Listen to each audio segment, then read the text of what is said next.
So now we're going to make homemade biscuits, and these are going to be Southern lard biscuits. You can make them with vegetable shortening instead of lard. I prefer lard because I like the consistency of them. They seem to be a little more substantial, not quite as crumbly as a vegetable shortening biscuit. You can use either one, doesn't matter. And I do have both that I'm going to be using. I'm going to use the vegetable shortening to grease my pan with, just because I need to get rid of it. But the lard I am going to use in the ingredients of the biscuits. So in my bowl I have 2 cups of White Lily self-rising flour, and that's the brand I use because it's the brand I grew up with, and it's what my mom used, probably what my grandmother used, but it will turn out different if you use another brand, so you need to be prepared for that. I've tried using other brands, and one other brand in particular, I had to add a ton more buttermilk to, and it still just didn't come out the right way that I like my biscuits. So if you want to practice with this, because I know that these measurements are going to come out close to perfect for you, and then go back to your brand once you know what it should look like, what it should feel like, what it should taste like, then you can adjust it and kind of play around with it. This is not rocket science. It's not something that is a perfection thing. You work with it, you adjust it to the way you like it, and just play around with it, kind of see what you like and what your family likes. So to this, I'm going to add, actually, first I'm going to grease my pan. So the way I grease my pan, I do use an iron skillet, just because, once again, that's how I've always done it. It's how I grew up. You can use another type pan, but I don't know that they turn out as perfect as they do with an iron skillet. You can use a regular frying iron skillet. I don't use any special brand, just whatever. I think these are Lodge brand because there is a Lodge outlet near my house, so we do get some Lodge stuff. But this pan right here belonged to my grandmother, and they do still make this style pan, but we call this the biscuit pan. It's just a flat pan. I'm sure you could sear steaks on it, cook pancakes on it, that kind of thing. But it has been seasoned. It's been loved for a lot of years, so it's very well seasoned and nothing sticks to it. If you buy pans that say they're already seasoned, I would go ahead and season them again your way to make sure, using the manufacturer's directions or YouTube videos. There's a lot of information out there to tell you how to season an iron skillet. Then you want to cook in it a lot. For a flat pan like this, I would probably fry bacon in it or something greasy just to kind of get the grease in it. And then you want to wash it and clean it up in accordance with the manufacturer's directions, because every time you scrub it and get that seasoning off of it, it needs to be re-seasoned. So you can clean them without just totally scouring all the seasoning off. All right, so got that greased, and I'm gonna add, this is the lard that I use. See that? They do not carry this at Kroger, where I shop and buy groceries, but some of the smaller country grocery stores around where we are, they have it, as well as Walmart. And it may say lard, or they may have the Spanish side displayed. Sometimes they'll do that, and you won't actually see the word lard. So, not exact measurements here, but the amount you want to add to 2 cups of flour is going to be about the size of an egg. And that's the best way I know how to describe it. Probably should have measured it out for you. This little handy dandy tool right here is called a pastry blender. I have been using one of these my entire life, even whenever, do y'all remember home ec? Well, I had home ec when I was in 8th grade for the first time. Not in 8th grade for the first time, but whenever I was in 8th grade, I had home ec for the first time. And that's what we used. They taught us to make homemade biscuits, and I came home from school and I made homemade biscuits that day, and my brother was just thrilled. So this is something that we actually used then too, so I've stayed with using that.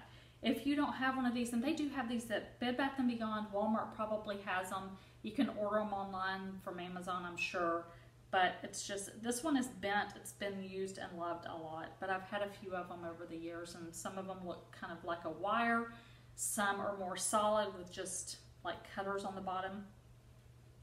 If in a pinch, if you don't have this, you can use a fork and just kind of mash it in, because your fork tines can do the same thing that the pastry blender's doing.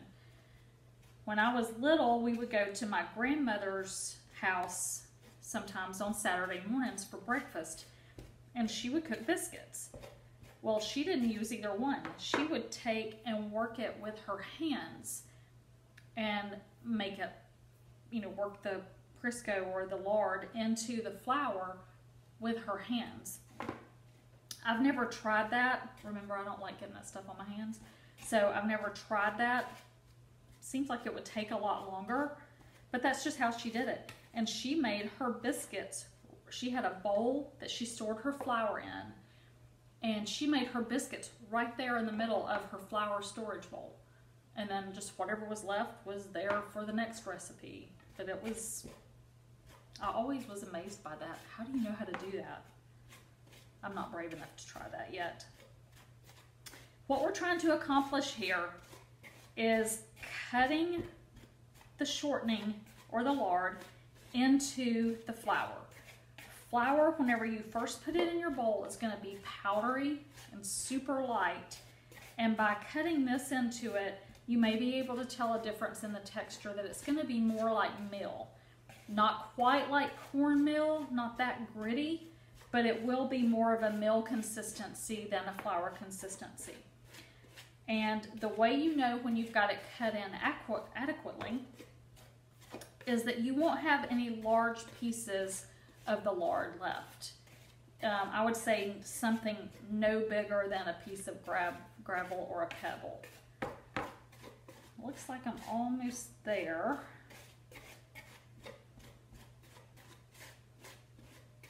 And you can do this if you're going to make biscuits. I know there have been times that we've either been going on a trip or Harold's been leaving to go somewhere and I want to do biscuits really early in the morning. Or if we're going to be at the beach and we're going to make biscuits down there, instead of taking the lard with me in the car where it's going to get hot and probably melt, and all the other, you know, the pastry blender and all that stuff, I will go ahead and do this step right here, put it in Ziploc bags, ready to just add buttermilk and make biscuits wherever I'm at, or if I've got to do it early the next morning, then I'll go ahead and have this step done, put in a Ziploc bag, and then I'm ready to go the next morning, where all I have to do is just add the buttermilk and bake them. So, and we are going to use these biscuits. We're going to do a video probably tomorrow of making Southern cornbread type dressing for Thanksgiving. Today is Monday and Thanksgiving is on Thursday, so only a few more days. So I'm doing a lot of this ahead of time just to have it ready. Less stress. Okay, so that's all cut in. Now I'm going to add my buttermilk. And with buttermilk, it may say cultured low-fat buttermilk on the jug. It may just say whole buttermilk, whatever. I don't use fat-free buttermilk. I don't know that it makes a huge difference. I'm sure you could. I don't, just haven't. So I typically use it, but if it says low-fat, that's okay. That's regular buttermilk. So I'm going to add this in here. We may have to add more, we may have to add less, but I'm going to start by adding about a little over half of it. I stir it with a fork, don't know why, but you want to get it to the point where you don't have any loose flour in your bowl. It's all kind of sticking to the rest of the biscuit dough. But you don't want it where it's like shiny wet because of the buttermilk. Yesterday when I made this, like I said, this is my third time making this, because someone in the house ate part of my food props yesterday, so I'm having to do it over. Okay. All right, so 1 cup did fine yesterday. It looks like it's going to be fine this time. The only way I can tell you how to know when you have enough buttermilk in here is just that there is no loose flour and it's not wet. It's kind of doughy. It doesn't actually form a ball like it would in a food processor if you were making like a pie crust dough or something like that. But it is kind of sticking together. So now we're ready to form it and put it in the pan. And since it is so sticky, see how it's sticking to the fork?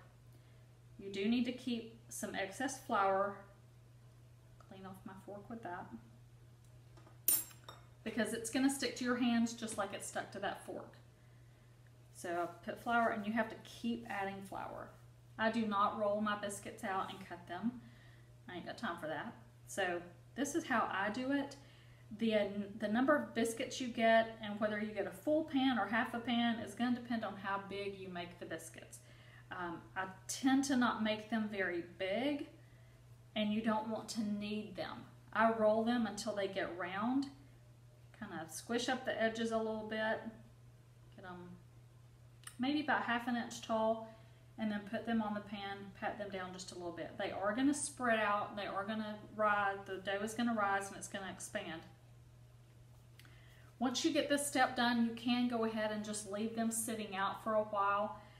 I prefer to do that. If I don't need them right away, I'll let them sit and dry out a little bit before I put them in the oven, and for some reason that makes a difference in how crusty they are. Okay.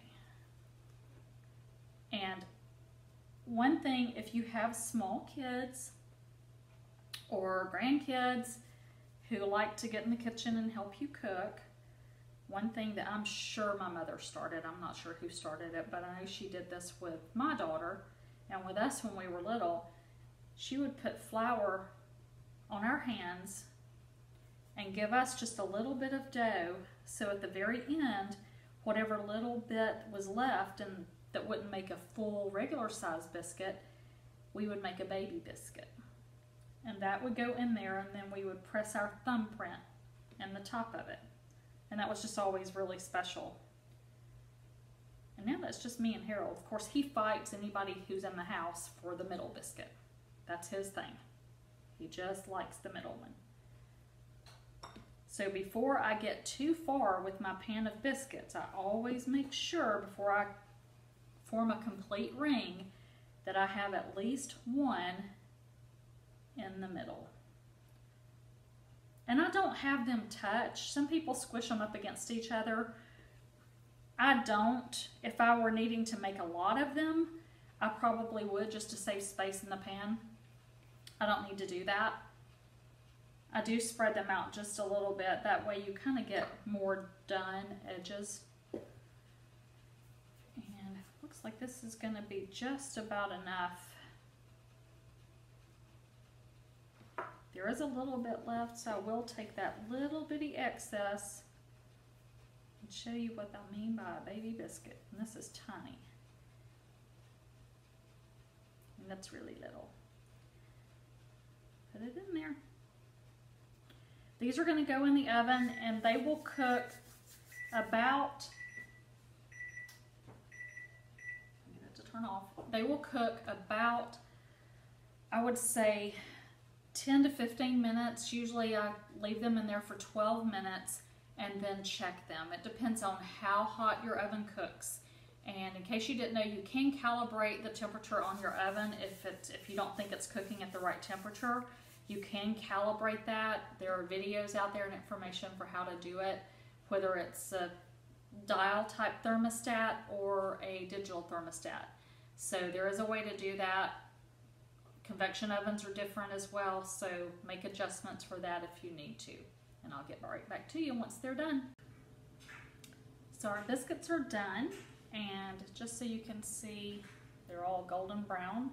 They are a little more done on the bottom, just because the iron skillet being so hot, and they've been sitting there for a minute before I touched them.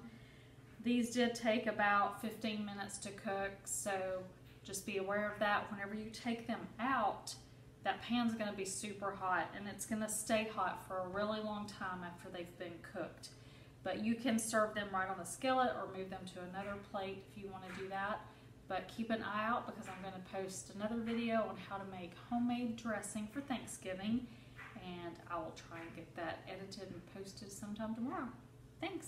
Enjoy.